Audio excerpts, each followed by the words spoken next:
Good morning बच्चों।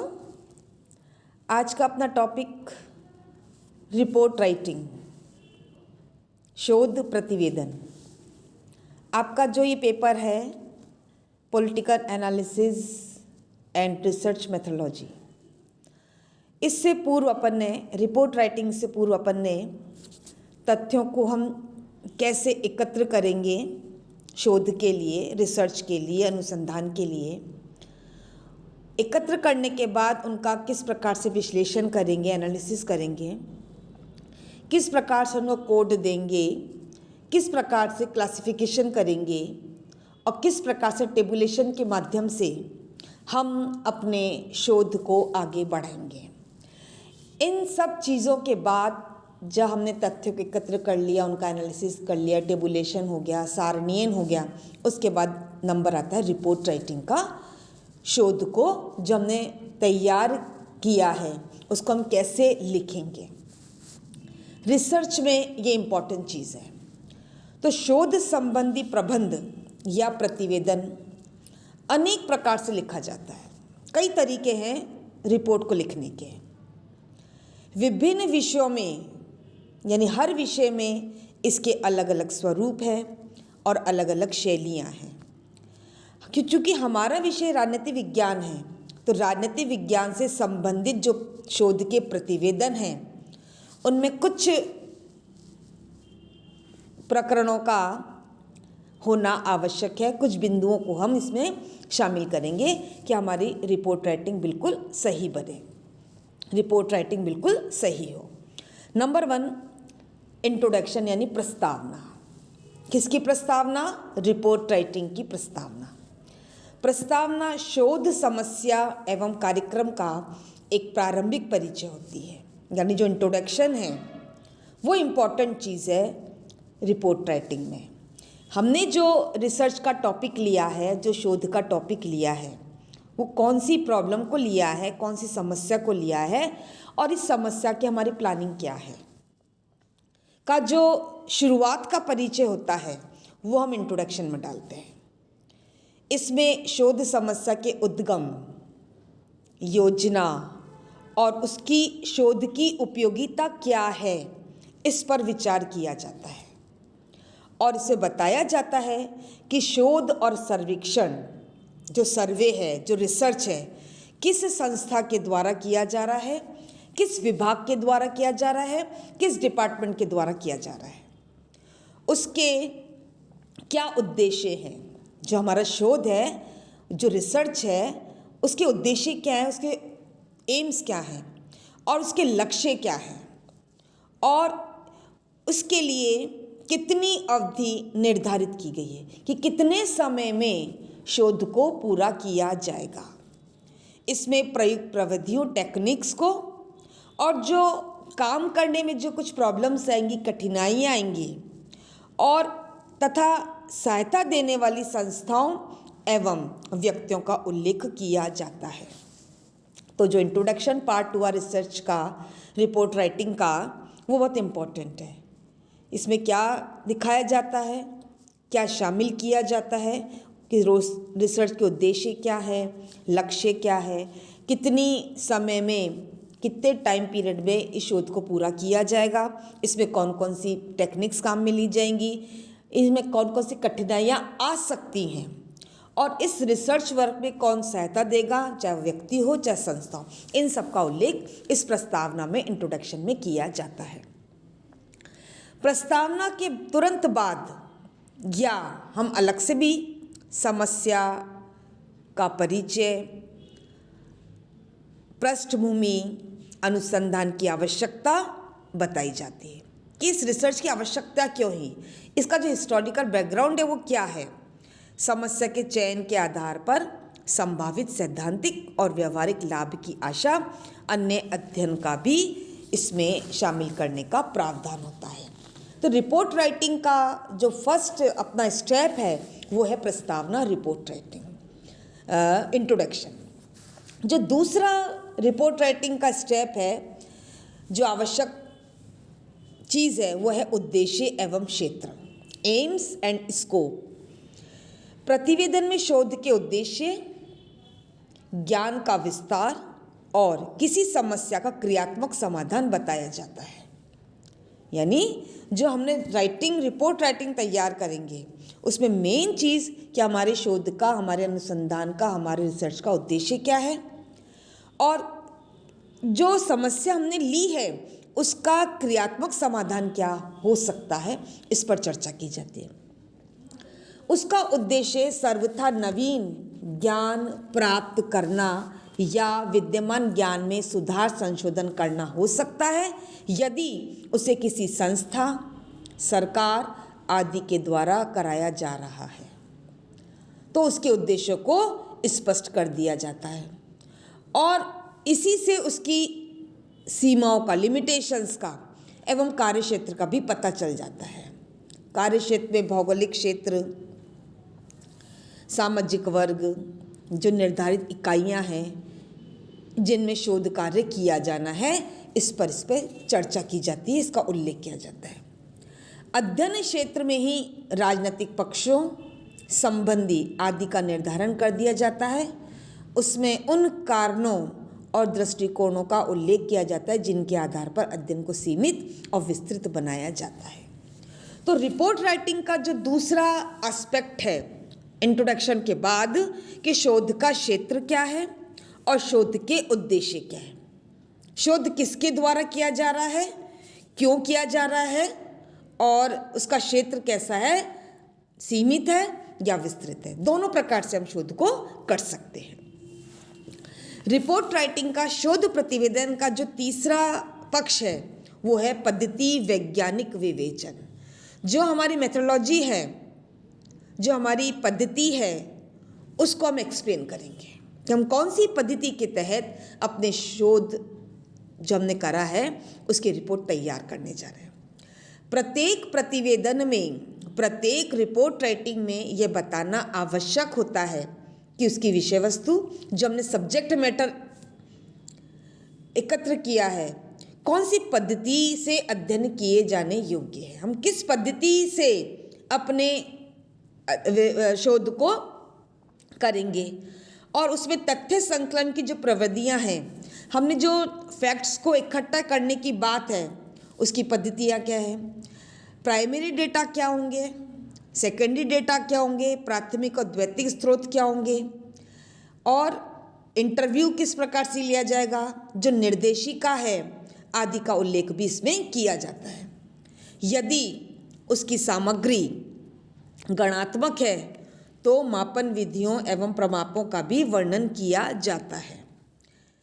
पद्धतियों के साथ निर्देशन प्रणाली का भी उल्लेख है, सैम्पलिंग का भी उल्लेख इसमें जरूरी है कि निर्देशन इकाइयाँ कहाँ से ली गई हैं और क्यों ली गई हैं।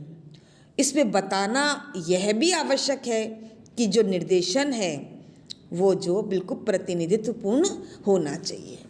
यदि शोध कार्य या सर्वेक्षण में एक से अधिक व्यक्तियों का सहयोग लिया गया है, जो हम रिसर्च कर रहे हैं, जो शोध कर रहे हैं, जो अनुसंधान कर रहे हैं, उसमें एक से अधिक व्यक्तियों का यदि हमने सहयोग लिया है, सहायता ली है, तो शोध संगठन का विवेचन करना भी आवश्यक है। एक व्यक्ति से हमने हेल्प ले ली तो ये आवश्यक नहीं, यानी एक से अधिक व्यक्तियों का हम सहयोग लेंगे तो हमको क्या दिखाना पड़ेगा इसमें कि शोध संगठन का विवेचन करना भी हमें इसमें आवश्यक होता है। विभिन्न स्थलों का चुनाव, कार्यकर्ताओं का प्रशिक्षण, निरीक्षण का प्रबंध, संपादन, संकेतीकरण आदि किस प्रकार किया गया है, सारी चीज़ों का उल्लेख हमको इस शोध रिपोर्ट राइटिंग के तीसरे पक्ष में बताना होगा। किसने कितना काम किया, किसे कितना परिश्रम देना पड़ा आदि सभी संगठनात्मक मामलों का भी लेखा जो अकाउंट है वो हमको स्पष्ट बताना पड़ेगा। और जितने भी शोध संबंधी कार्य में, रिसर्च वर्क में, शोध कार्य में जो पैसे खर्च हुए हैं उसका भी हिसाब इसमें दिखाना होगा। तो इंट्रोडक्शन, शोध का जो क्षेत्र है, जो शोध का लक्ष्य है और जो हमने पद्धतियाँ अपनाई, टेक्निक्स अपनाई हैं, उसका उल्लेख रिपोर्ट राइटिंग में आवश्यक है। जो नंबर 4 है प्रकरण विभाजन, जो चैप्टर है और विश्लेषण एवं व्याख्या करना। क्योंकि शोध जब हम करते हैं तो उसको चैप्टर्स में डिवाइड करते हैं, 7 चैप्टर, 8 चैप्टर, 6 चैप्टर, अपने विषय वस्तु के हिसाब से, अपने जो हमने विषय लिया है, जो हमने सब्जेक्ट लिया है, जो हमने समस्या ली है, उसके आधार पर हम उसका चैप्टर के आधार पर विभाजन करेंगे। शोध कार्य को खंडों और अध्यायों में बांटकर शोध का प्रारंभ किया जाता है।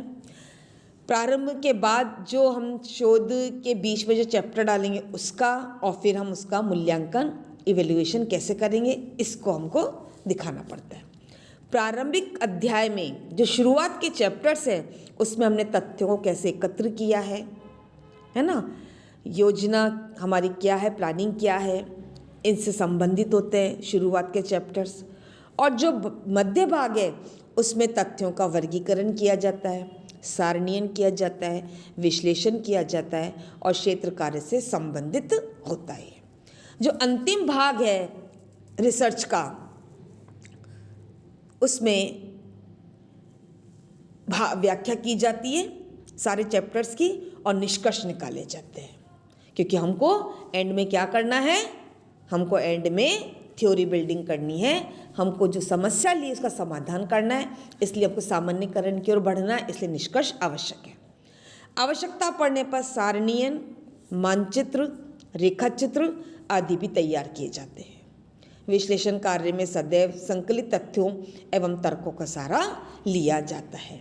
तो चौथा जो हमारा स्टेप है रिपोर्ट राइटिंग का, हमने अध्यायों को बांटा है। 8 अध्याय हैं। शुरू के 2 अध्याय में हमने क्या लिखा और बीच में क्या लिखा और एंड में व्याख्या और विश्लेषण करा, निष्कर्ष निकाले, मूल्यांकन किया।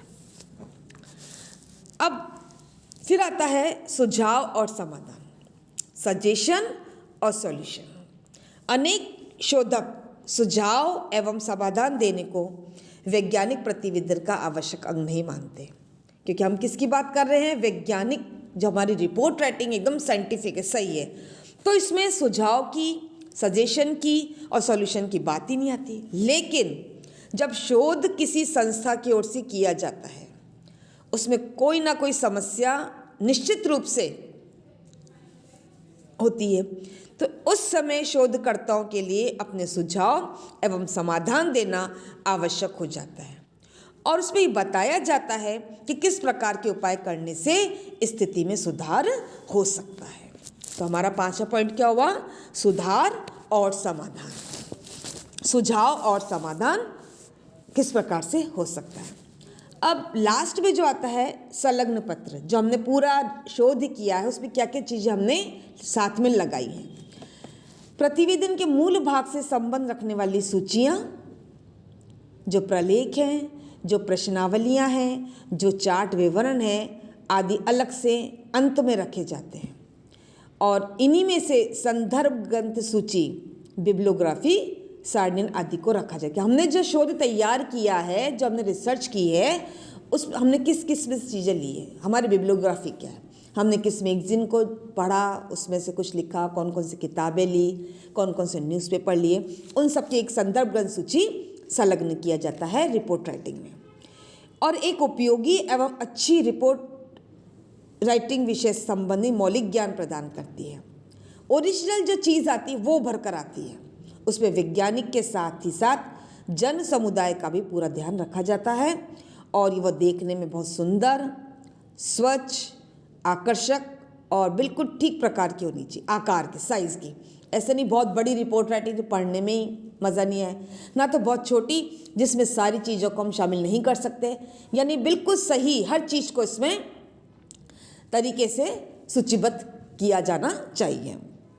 प्रविधियों एवं कठिनाइयों का इतना विस्तार पूर्वक उल्लेख होना चाहिए कि कोई शोधक उसका सहारा लेकर दोबारा जांच कर सके। प्रत्येक वैज्ञानिक प्रतिवेदन नवीन अवधारणाओं एवं सिद्धांतों का निर्माण करने के लिए प्रयत्नशील रहता है। प्रतिवेदन का महत्व इस बात में भी है कि वह नवीन ज्ञान का स्रोत बन जाता है, उससे अनेक नवीन प्रकल्पनाओं, पद्धतियों एवं प्रविधियों की जानकारी तथा समस्याओं के समाधान को दिशा मिलती है।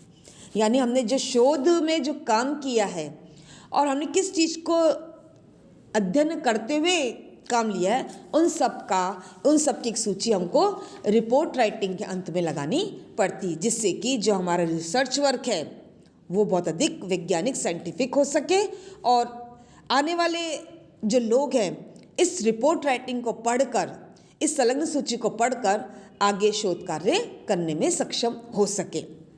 एंड में जो प्रकाशक की भूमिका, जो रोल ऑफ पब्लिशर है, शोधकर्ता की ओर से जब प्रतिवेदन तैयार कर दिया है तो प्रकाशक की भूमिका बहुत अधिक महत्वपूर्ण होती है।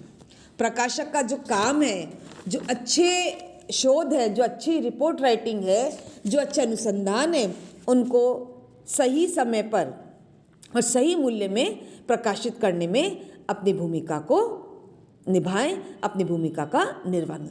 जो संपादक मंडल के विशेषज्ञ द्वारा जांच की जाती है, संपादक एवं संपादक मंडल की इस रिपोर्ट राइटिंग में बहुत अधिक महत्वपूर्ण भूमिका होती है। तो इस प्रकार से रिपोर्ट राइटिंग के जो भाग हैं वो उसमें इंट्रोडक्शन, शोध का उद्देश्य, उसका क्षेत्र, कौन कौन सी टेक्निक्स हमने शोध में तथ्यों को एकत्र किया है, हमने किस प्रकार से अध्याय का वितरण किया है, चैप्टर को डिस्ट्रीब्यूट किया है, उसका एनालिसिस किया है, उसकी व्याख्या करी है और हमने कुछ सुझाव और समाधान भी प्रस्तुत किए हैं और हमने जो जो चीज़ें काम में ली हैं उस सभी पत्रों को हमने इसमें संलग्न करने का प्रयास किया, जिसे बिब्लियोग्राफी का नाम दिया जाता है। और फिर हमने रोल ऑफ पब्लिशर की भूमिका पर भी ध्यान आकर्षित करने का प्रयास किया कि संपादक मंडल के द्वारा अच्छे और शोध रिपोर्ट राइटिंग को प्रकाशित करना उसका एक महत्वपूर्ण भूमिका बन जाती है, उसका महत्वपूर्ण दायित्व बन जाता है। धन्यवाद।